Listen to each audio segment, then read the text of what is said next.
Welcome back, everybody. Take a break with Stephen Shamus. Good to see you, my friend. Always a pleasure, of course. You wearing a hoodie? I'm wearing a hoodie. It's time. It is hoodie weather in New York. I'm ready for it. Is it beard weather? Oh, it's growing out. That's it. I got it cut before the wedding. We're done. It's beard time. Got it. All right, Alex. What do we got today? I think this might be the oddest show yet. A lot of stuff that I had to look stuff up. That's how weird. Wow. Yeah. Okay. So we're gonna talk a little Doctor Strange 2 with Shuma Gorath, Thumbs, Sam and Twitch, which is Sam and Twitch has been around forever. Of hours to bring in one guy. What is he, dusted? No drugs in his system. The doctor seems to feel there's some sort of brain damage. Well, there's the problem right there. Uses too much makeup. That can drive a guy nuts. We're gonna talk White Fox from Marvel, which also newer book, and Jodorowsky and Mobius's Incal, which is a new one for us. Humanoid. Yeah, there's a lot of.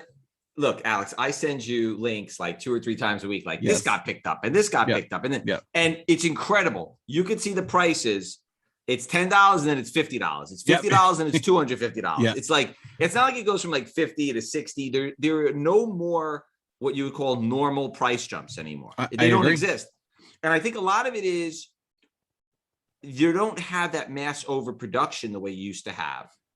So it's not like, an old Spider-Man book from the 1980s or 90s got hot and there's hundreds and hundreds of thousands of copies and not millions of copies. Right. I mean, these books, they get hot and there's 50,000 copies in circulation and they're gone. They're from 15 years ago. They're gone. Yeah. And we've never seen books and the movie and TV the past 10, 15 years really put these up. We've never seen books go this hot, this quick, so fast. All right, Alex. So what's up first today? Let's talk about my favorite Shuma Gorath. Yeah, so I think this came as a Doctor Strange announcement, and the announcements are coming fast and furious, Alex, because like I said to you, I send you a couple of links every week, and it's like stuff out of nowhere. And like we said, these books only have small print runs on some of this stuff. Some of this stuff is vintage. This book is a vintage book, not some of the newer stuff. So talk to us a little bit about Shuma Gorath. What's the character? Why do we think it's hot? Doctor Strange 2, all that good stuff. Yeah, this is a character that has been in the Marvel universe, a Doctor Strange villain for a while. Not a huge one. I mean, they've had some battles and that stuff. It's a multi, and this is where I think where it's coming from. It's a multi-dimensional creature who has been in the Marvel universe. He was funny enough, he was defeated by Crom, which is a Conan the Barbarian god, make-believe god. So I don't think they're going to be using that in the Marvel universe.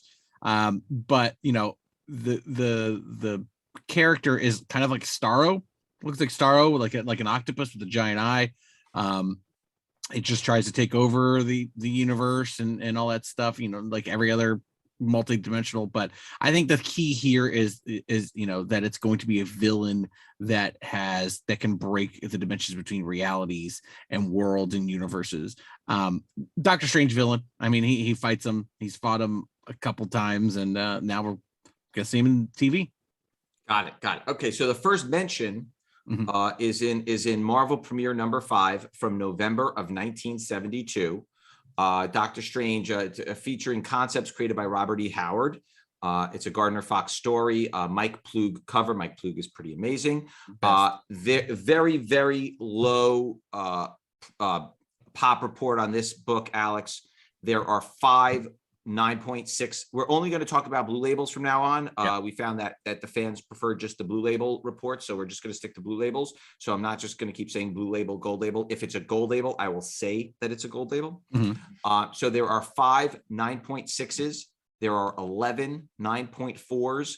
There are 4 9.2s and 6 9.0s. That means from 9.0 and above, Alex, there's only 26 copies. I mean, this book is a hard book to get in high grade. An 8.5 recently sold at $675. A 7.5 sold at $250. Once you get to 7.5, 8.0, you can find some nice clean copies. It will be hard to get white pages, so you probably have to settle for off-white to white pages. But if you get a nice clean off-white to white pages, $8.5, $600, $700. I think you're in good shape. Agreed. Then, interestingly enough, Marvel Premiere number 10 is considered the first appearance. It's also the death of the Ancient One. Yep. Steve Englehart and Frank Bruner story. It's a Frank Bruner cover and art. The Marvel Premiere came out in September of 73. There are 6 9/8s.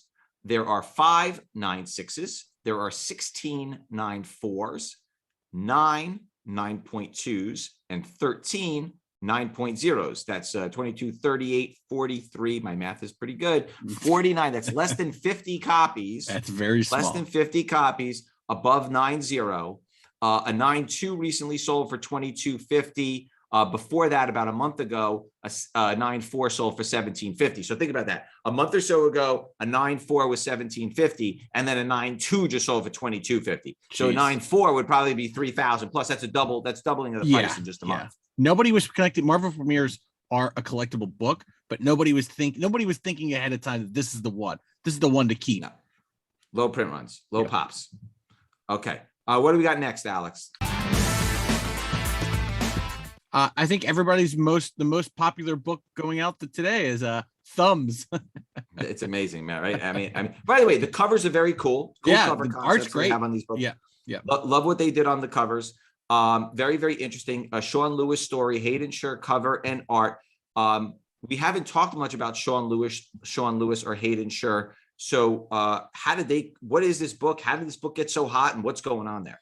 I think this topic and then the next one will be a reasoning for it. But Todd McFarlane, the Todd father, announced that he was going into production company and he's putting some stuff on TV and movies, and he's pushing forward in the Hollywood world. And the first 2 things he was going to work on is Thumbs and Sam and Twitch.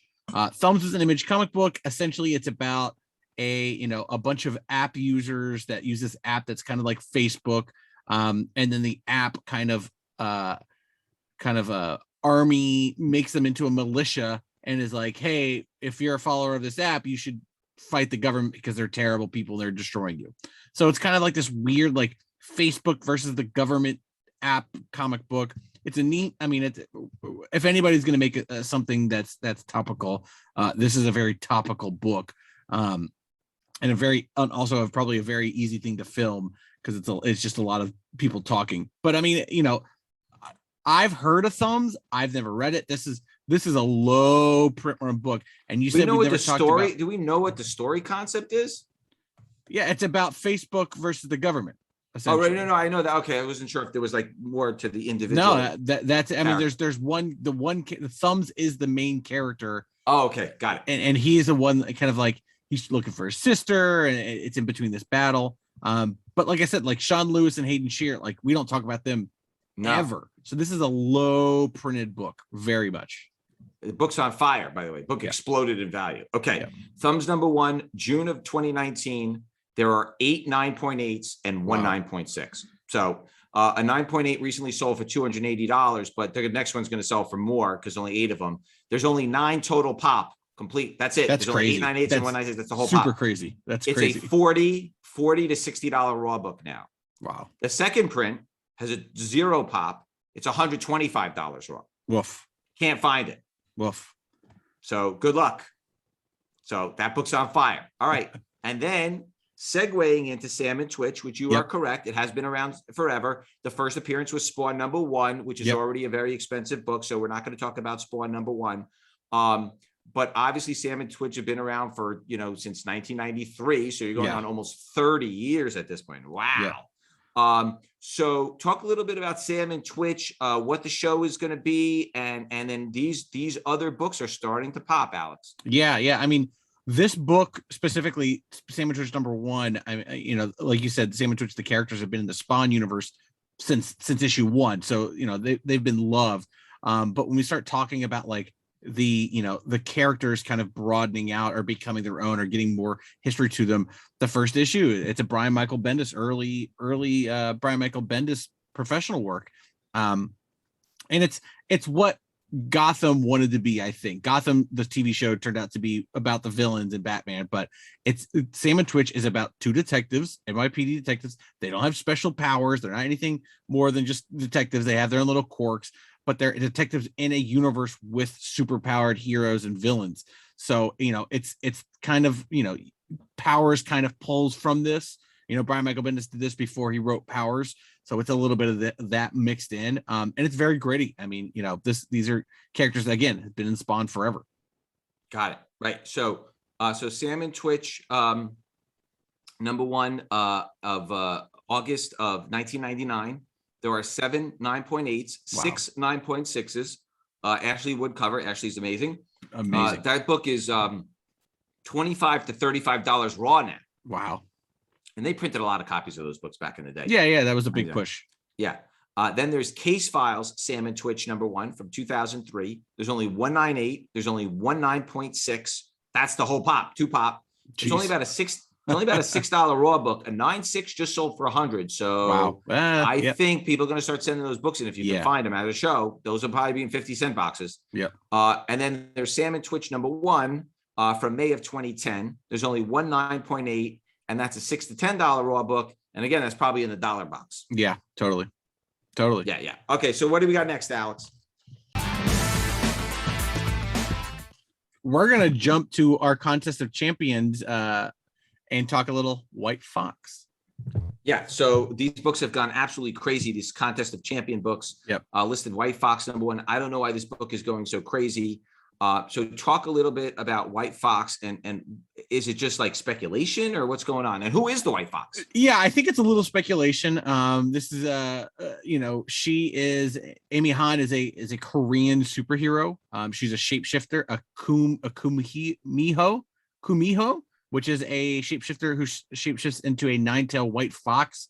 And the history, the Korean kind of lore on that is the White Fox kind of brings in men of ill repute and rips their hearts out. So, not maybe not for the kids per se.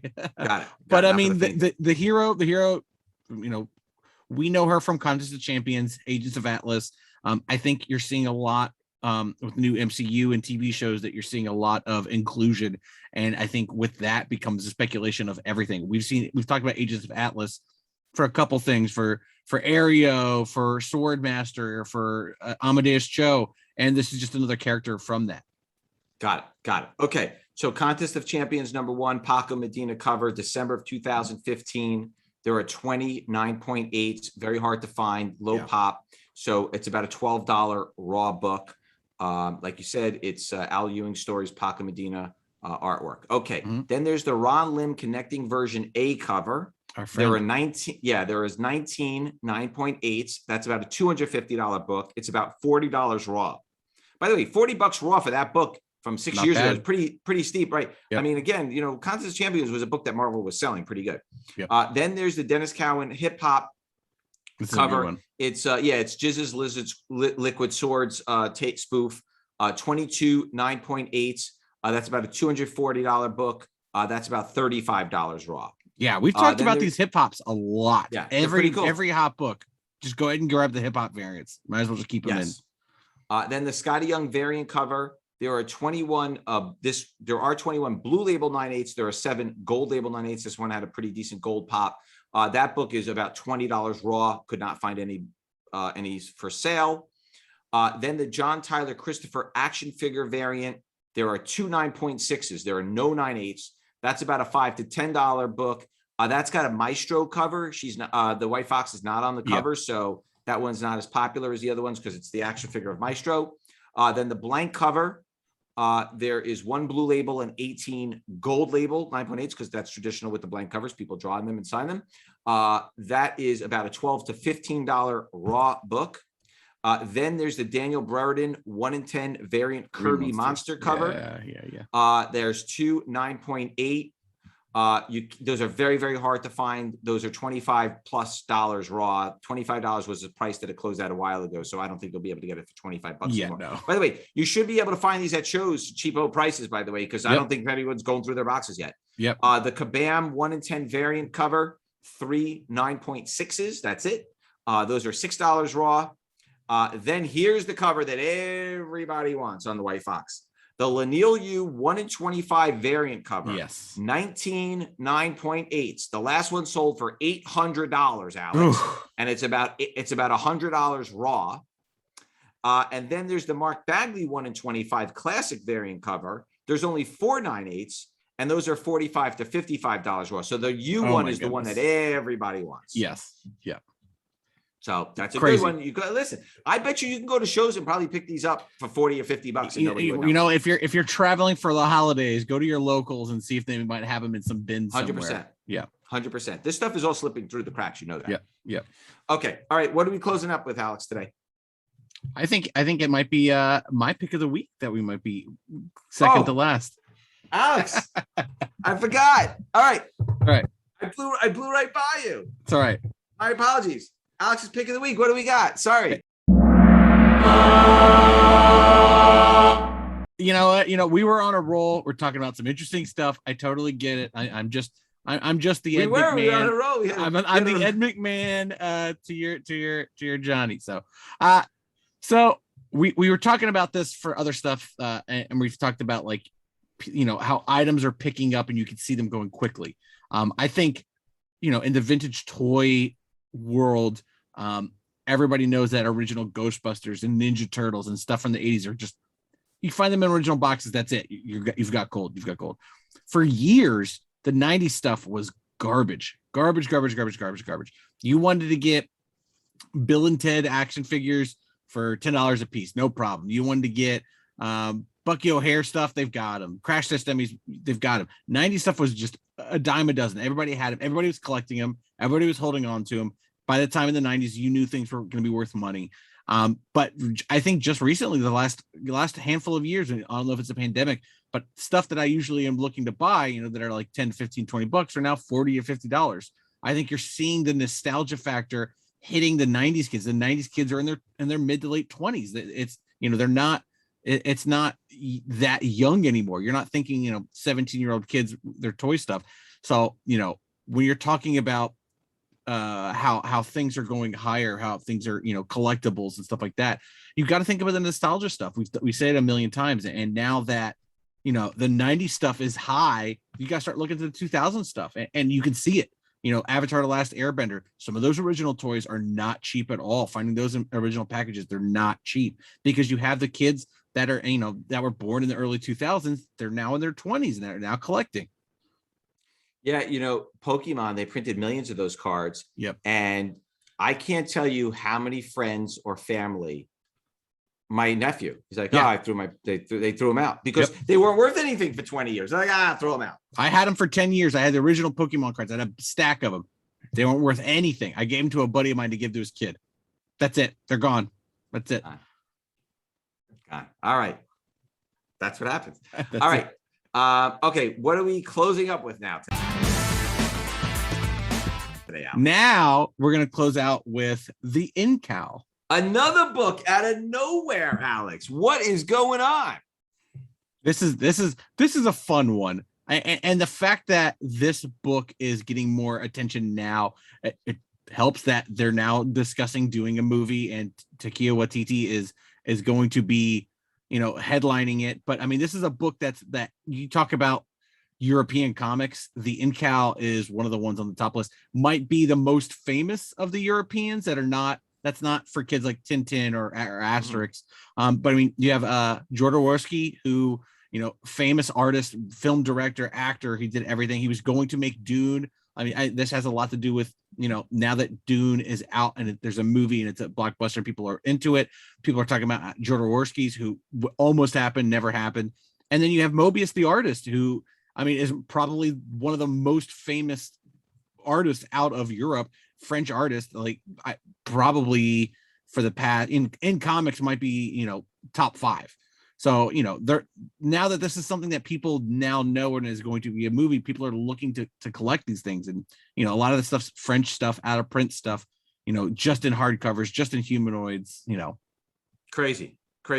So the Incal #1, it's just dated 2001. Yep. 0 pop, humanoids, $50 raw now, but you're not even going to find them. Yeah. And this, nobody was buying human. This is a reprint of a reprint of a reprint of a reprint. But Nobody, when you see humanoids, you go to your store and you see your Spider-Man and Superman buyers, they're not really buying humanoid stuff. Unless That is right, for you would another. have had a special order. You would have had a special order. Exactly. So, Yeah. they didn't make a lot of these, and now we're seeing why. Yeah. All right. Well, that wraps up another show. Thank you for joining us. Any questions, comments, concerns, just leave us the feedback in the comment section. We appreciate you listening, and we will see everybody next week. Same bat time. Same bat channel. Bye, guys.